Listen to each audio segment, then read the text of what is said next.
Ne nous laisse pas succomber à la tentation. Au jour où nous méditons cette 6e demande, il sera fort à propos, amis, de se souvenir de la sépulture de notre Seigneur et de considérer les 5 ruisseaux de grâce coulant de ses plaies très saintes, qui demeureront ouvertes jusqu'au jour de la résurrection générale afin de guérir toutes les nôtres. Et puisque c'est de ces plaies divines que nous devons attendre notre guérison, servons-nous du dépouillement, de l'humilité, de la patience et de la douceur, comme d'un onguent précieux que nous appliquerons en quelque sorte à lui-même en l'appliquant à nos frères par la charité que nous leur témoignerons. Car, n'ayant plus ce céleste médecin présent parmi nous en une forme visible, et nous pouvons le servir en sa propre personne, nous sommes assurés par sa propre parole qu'il tiendra comme fait à lui-même tout le bien que nous aurons fait à nos frères pour l'amour de lui. Cependant, ce bien que nous pouvons faire est constamment troublé, freiné par l'esprit du mal qui nous assiège et auquel si souvent nous cédons. Ainsi, lorsque, par cette 7e et dernière demande, nous prions Dieu de nous délivrer du mal, nous ne spécifions point de quel mal particulier nous lui demandons qu'il nous délivre, mais nous le prions seulement de nous délivrer de tout ce qui est proprement et véritablement le mal, c'est-à-dire de tout ce qui peut nous faire perdre les biens de la grâce et de l'amour de Dieu.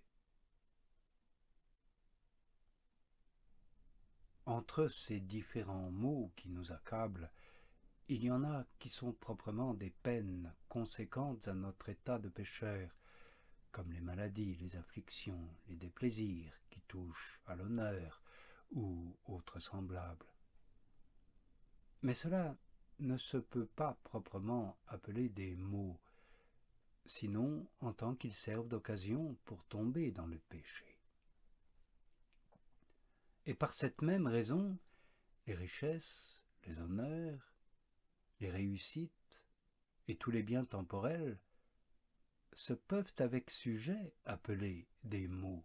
parce que très souvent, ils nous sont une occasion d'offenser Dieu. Ainsi, demandons-nous d'être délivrés non seulement de tous les maux, mais aussi de tous ces biens qui pourraient nous faire tomber dans une condamnation éternelle. Et parce qu'il appartient proprement au souverain maître de nous affranchir de ces peines, le titre de maître convient fort bien à Dieu en cette rencontre. La matière de cette demande, délivre-nous du mal, est très étendue, parce qu'elle comprend les 4 fins dernières de l'homme sur le sujet desquelles on a tant écrit, à savoir la mort, le jugement, l'éternelle condamnation et la gloire du paradis. On peut alors renouveler les considérations précédentes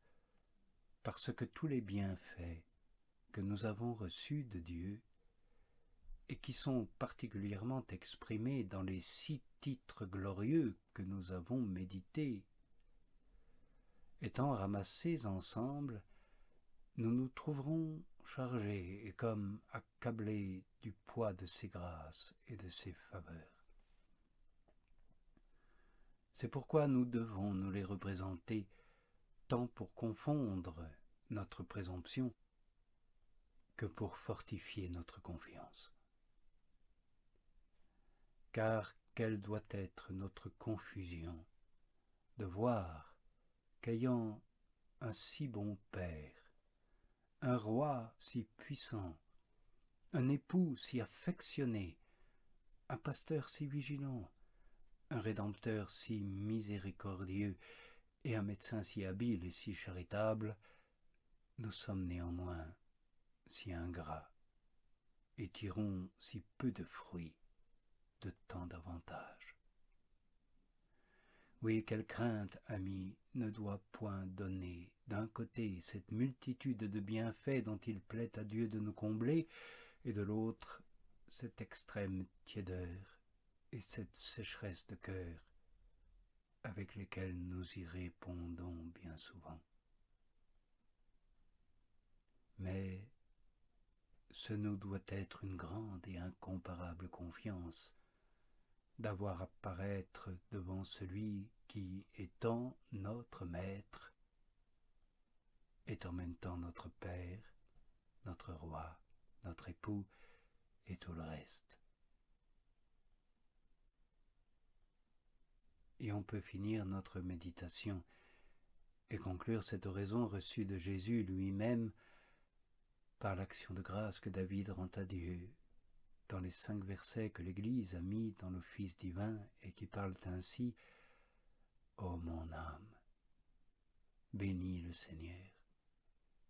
et toi mon cœur, et tout ce qui est en moi, bénis son saint nom. Ô mon âme, bénis le Seigneur, et n'oublie jamais les grâces et les biens qu'il t'a faits. Lui qui te pardonne toutes tes fautes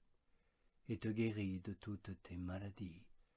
lui qui te délivre de la mort et qui te couronne dans sa bonté et dans ses miséricordes, lui qui comble tes désirs par une abondance de tous ses biens et te rétablit dans une nouvelle jeunesse aussi vigoureuse que celle de l'aigle.